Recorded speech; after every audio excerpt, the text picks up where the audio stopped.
இன்றைக்கி தண்டங்கீரை பொரியல் எப்படி செய்யுதுன்னு பார்க்கலாம். இதுக்கு தண்டங்கீரையை நல்லா வாஷ் பண்ணி குட்டி குட்டியாக கட் பண்ணி நான் எடுத்து வச்சுருக்கேன். நெக்ஸ்ட்டு இதுக்கு என்னென்ன தேவையான பொருட்கள்னு பார்ப்போம்.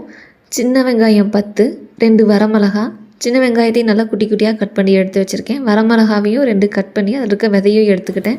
நெக்ஸ்ட்டு ஒரு கடாயை நல்லா சூடு பண்ணிவிட்டு சூடானதையுமே 2 டேபிள் ஸ்பூன் எண்ணெய் ஊற்றிக்கோங்க. எண்ணெய் நல்லா காஞ்சதும் கொஞ்சம் கடுகு, உளுந்தம்பருப்பு, கருவேப்பிலை போட்டு நல்லா புரிஞ்சு வதக்கி விட்டுக்கோங்க. நெக்ஸ்ட்டு கட் பண்ணி வச்சுருக்க சின்ன வெங்காயத்தையும் ஆட் பண்ணி நல்லா வதக்கிக்கோங்க. அதுக்கப்புறமா வரமிளகாவையும் சேர்த்து நல்லா வதக்கிக்கோங்க. எல்லாமே நல்லா வதங்கினதுக்கப்புறமா நம்ம கட் பண்ணி எடுத்து வச்சுருக்க தண்டங்கீரையும் சேர்த்து இது கூட நல்லா வதக்கி விட்டுக்கோங்க.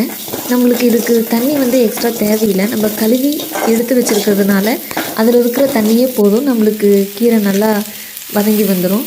ஸோ கீரையை நல்லாவே பரட்டி விட்டுக்கிட்டே இருங்க. அதில் இருக்கிற தண்ணியே நம்மளுக்கு போதுமானது. நம்ம 2 நிமிஷம் கேப் விட்டு கீரையை நல்லா பரட்டிகிட்டே இருக்கணும். நம்மளுக்கு தேவையான அளவு உப்பையும் கூட சேர்த்துக்கலாம். கொஞ்சமாக உப்பு மட்டும் சேர்த்துக்கோங்க. ஏன்னா நம்மளுக்கு கீரை நல்லா சுண்டி வரும்போது அளவு கம்மியாகும்.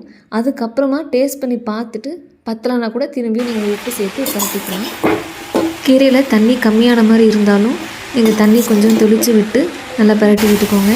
இப்படியே 2 நிமிஷத்துக்கு ஒரு தடவை பரட்டி விட்டுட்டே இருந்தீங்க அப்படின்னா நம்மளுக்கு தண்ணி நல்லா சுண்டி வந்துடும். கீரையும் நல்லா வெந்துடும். கீரை இருக்க தண்ணியும் நம்மளுக்கு நல்லா வெந்து வந்துடும். தண்ணி சுண்டினதையுமே கீரை நல்லா பரட்டிட்டு பண்ணிடுங்க. ஆஃப் பண்ணிவிட்டு நம்ம சொருவி வச்சுருக்க தேங்காய் பூ சேர்த்து கறிட்டு நம்ம ஸ்டவ்வை ஆஃப் பண்ணிக்கலாம். இப்போ நம்மளுக்கு சூடான தண்டங்கீரை பொரியல் ரெடி. ட்ரை பண்ணி பார்த்துட்டு எப்படி இருக்குன்னு கமெண்ட்ஸில் சொல்லுங்கள். இந்த டிஷ் உங்களுக்கு பிடிச்சிருந்துச்சுன்னா லைக் பண்ணுங்கள், ஷேர் பண்ணுங்கள், மறக்காமல் சப்ஸ்கிரைப் பண்ணுங்கள். சப்ஸ்கிரைப் பண்ணிவிட்டு பக்கத்தில் இருக்க பெல் ஐக்கானை ப்ரெஸ் பண்ணுங்கள். தேங்க்ஸ் ஃபார் வாட்சிங்.